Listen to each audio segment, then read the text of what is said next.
in your book, which has totally freaked me out. It's Sennichimae department store. I don't know if you can tell the listeners about that, but that was just the amount of stuff in that was just crazy. It's a very chilling story, and it's a story that when you put all the pieces together, it covers about 400 years. Basically, 1972, 13th of May 1972, there was a fire in the Sennichimae department store in Osaka. And the building, it wasn't just a department store, there was also nightclubs in the upper floors.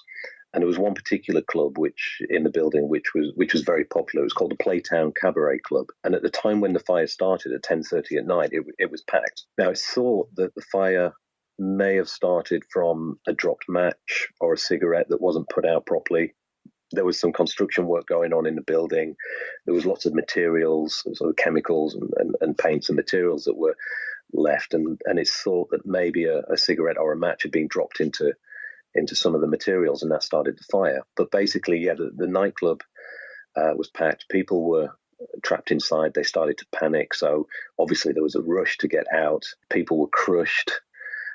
Some people died in the crush as they were trying to get out. 24 people tried to jump out the windows. Out of those 24, 22 of those died. And some people also died from carbon monoxide poisoning. As I said, there was construction materials in the building. So the fumes from those that were burning came into the club, and 20 people died also when they got into an emergency escape chute to get out of the building, and that collapsed as well. And it was about 3 days before the fire department could finally get the fire out. The safety in the building, the fire doors had been locked, emergency shutters didn't function, the elevators weren't working, the building didn't have a proper fire sprinkler. It was just, it was just a nightmare. But once they had got the fire out completely and they'd accounted for all the people that had died in the disaster, 118 people had died. And so the building was demolished. Some years later, it became another department store called Printemps. I think it was a French company, Printemps. And then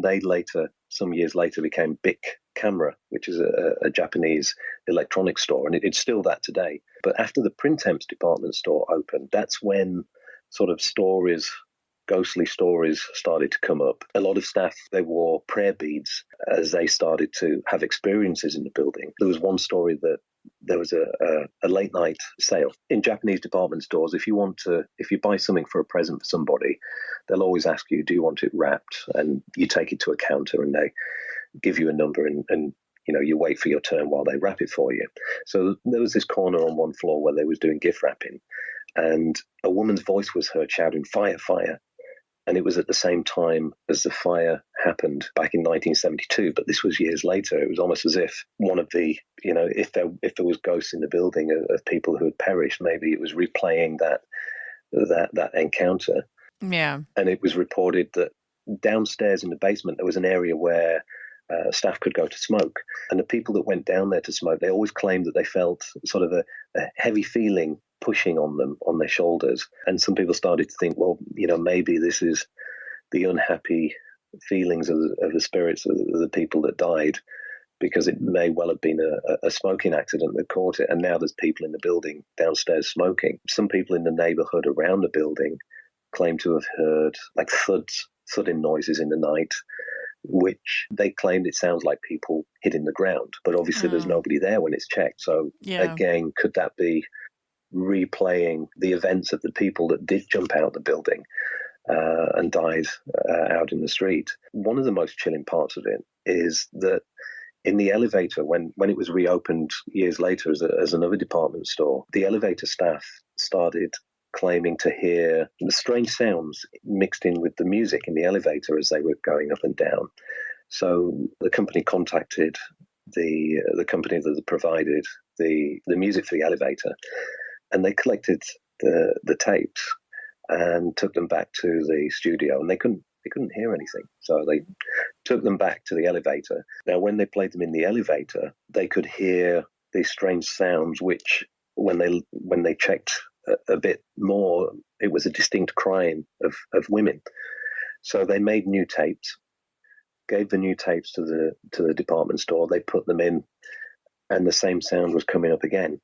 They took the tapes out, listened to them in the recording studio where they'd made them. The sound wasn't there. I've tried looking into it. I can't find whether they'd managed to actually resolve the issue or not, but definitely that was two sets of recordings where the same thing was happening. And underneath where the department store is, there's underground lines, and some of the commuters have reported hearing muffled cries for help. You've also got on the streets around the area taxi drivers picking up customers from out Sennichimae late at night. But when they reach the destination, they look around and there's nobody there. One group of female workers, they reported seeing this apparition of a kimono-clad club hostess disappear through a wall. There are these kind of host and hostess clubs in Japan where you may well have heard about them, seen them on TV, where people can go and you have male hosts and female hosts. And basically, if you're a man, you pay a lot of money to have a pretty girl pouring your drinks and telling you how fantastic you are all evening, and vice versa with male hosts. And I must say, I've never had the experience of going to one of these places, so this is all second-hand information for me. In a lot of these bars, the manageress of these places, they usually wear a kimono. It's a sort of like a sign of status that they're the manager of the establishment. So there would have been some of these bars inside the building when the fire happened. So it could well be somebody who died on that night. But going back, taking the story 400 years, in 1615, there was the Battle of Osaka Castle. Now, after the Battle of Osaka Castle, there were thousands of bodies, and they had to be buried somewhere. And they buried them in different locations throughout Osaka. And one of the places was where the department store was, in that area. It then later became an execution ground during what's called the Tokugawa era, from the 1600s up to the late 1800s. But this is where it's really, really quite chilling. The number of people that died in the fire was 118.